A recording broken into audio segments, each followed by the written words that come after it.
As rain poured down on the quarantined planet of Exmoor 4, the Imperial Survey Team managed to pinpoint the location of the remains of First Captain of the Angels Resplendent, Herrick Corvin. Imperial forces sent to retrieve the ancient and holy war gear of this revered battle brother knew that other forces were looking for the captain's remains. A fight for the fragment of the ancient power sword, the Exterminatus, and his precious gene seed was about to take place on this long-forgotten planet. Whoever secured and defended the fallen Terminator would either be allowed to finally lay his body to rest or capture a precious relic belonging to a once loyal chapter. Bless the mind too small for doubt.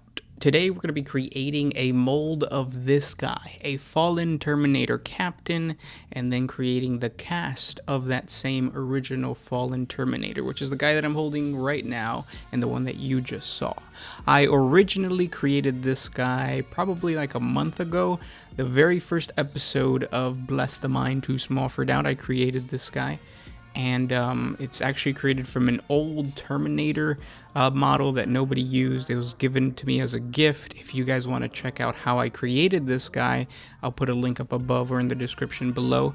But I was using him as an objective marker, and it turns out that you need between 3 to 6 objective markers for most games in 9th edition, so it's easier for me to create a mold and recast this guy multiple times instead of destroying an entire unit of Space Marines that could be used on the battlefield. So let's start creating the mold first. The first thing you need is obviously the model itself. As you can see, this is the original model. I added some extra debris around the fallen Terminator to give it more volume and to block off any large gaps that are going to prove troublesome when I'm removing the cast from the mold.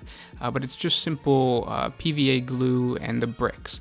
Like I said, check out the previous video so you guys can see exactly how I built this guy and out of what materials I built this guy. Now that we have the model, what we want to do is create a box out of some cheap foam that I bought at the dollar store, and this box is supposed to go around the model and form a perimeter of the mold.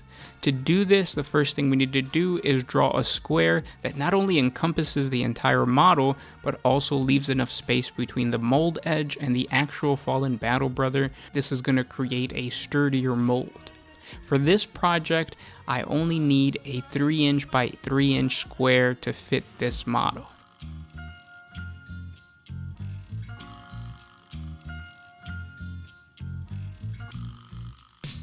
Now let's cut it out. With the base square done, we need to secure the model to the base of the box with Gorilla Glue. Now I'm using Gorilla Wood Glue.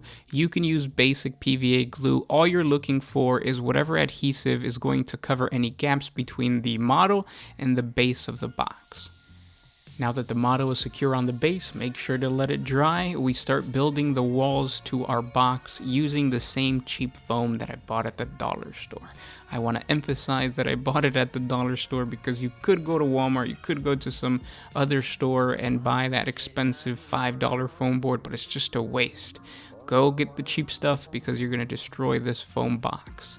Now to create the walls, I simply traced out the edge of the square that I just cut out onto the foam board. The height of the walls really depends on the height of the model when it's secured to the base. In this situation, I went with 2" tall walls, but remember, always leave some extra room between the boundaries of the mold and the actual Space Marine or the actual model in order to leave some room for that mold.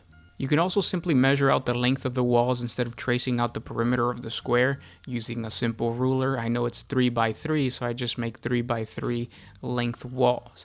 Just remember to always leave the last wall side a bit longer than you need. I'll explain why in just a little bit.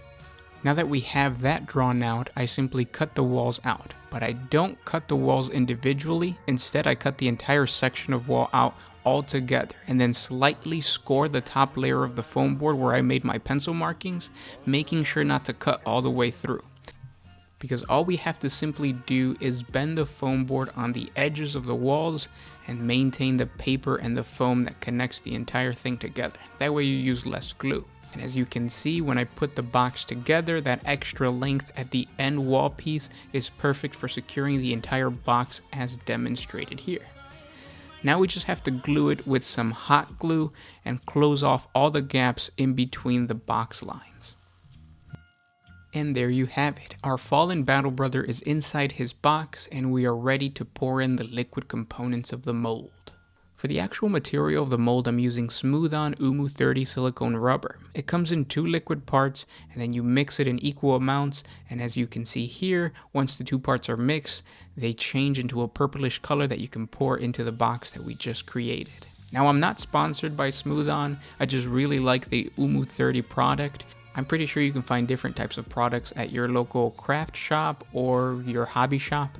I've tried a couple different brands, but the Umu 30 gives me the best result, and the 2 colors make it easier to know when the silicone rubber is thoroughly mixed.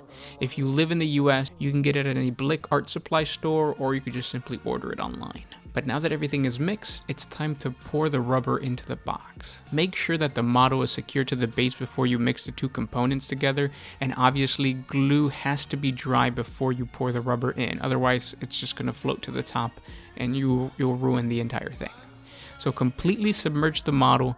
You don't have to fill it to the top of your wall, but make sure that there's at least a couple of inches of rubber between the model and the edge. As you can see here, I am pounding the box onto the table, and that's just to allow all the trapped air to bubble up to the top, and we don't get any of those air pockets in the model that are going to ruin the actual cast later on. Now we just have to let it dry for 6 hours. After that time, once the rubber has hardened, it's time to take apart the nice little box that you trapped your model in and demold the original model.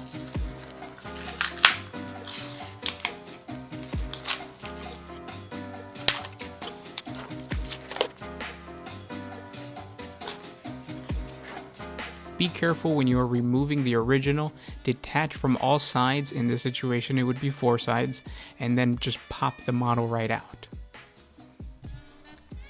Now that the mold is complete, it's time to fill it with your choice of liquid compound to create your cast. I'm using Smooth-On Smooth Cast 300. It's a great mixture because it's liquid plastic that completely hardens in about 10 minutes.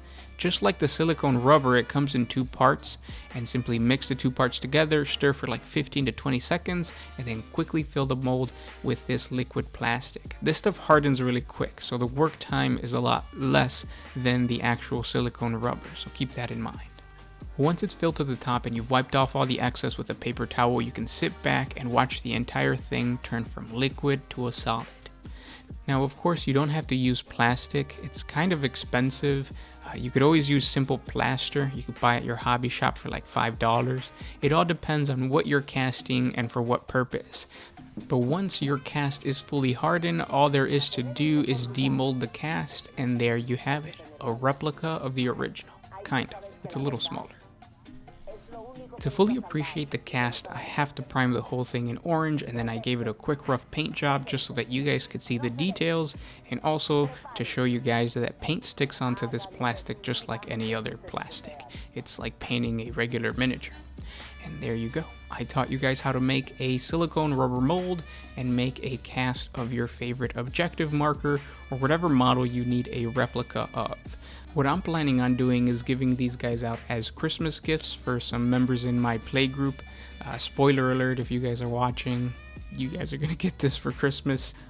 But you guys can use it to recast whatever type of model you think can fit in a one-piece mold.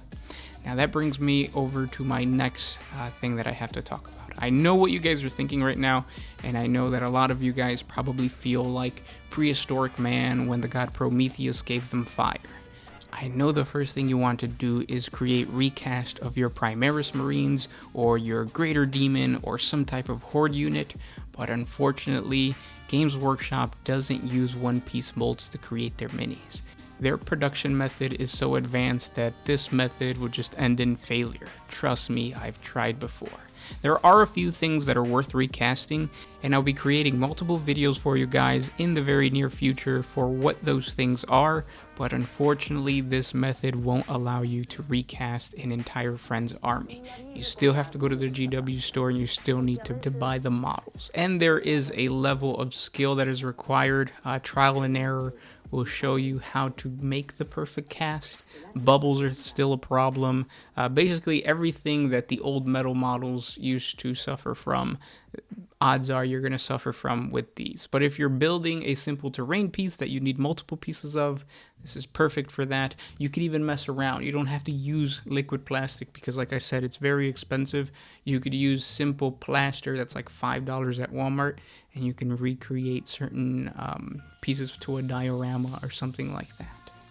But I hope you guys enjoyed this video. If you guys have any questions about the process, or you guys would like me to clarify anything, comment down in the comment section below. I hope you guys are enjoying this content. It is because of our patrons on Patreon that we can do this. Link in the description if you guys want to support us. It's just $1 a month, and with that $1, I get to create videos like this, aside from the 40 facts videos and stuff like that. So thank you guys so much for listening, and I'll talk to you tomorrow. This was Gershwan with One Mind Syndicate, signing out.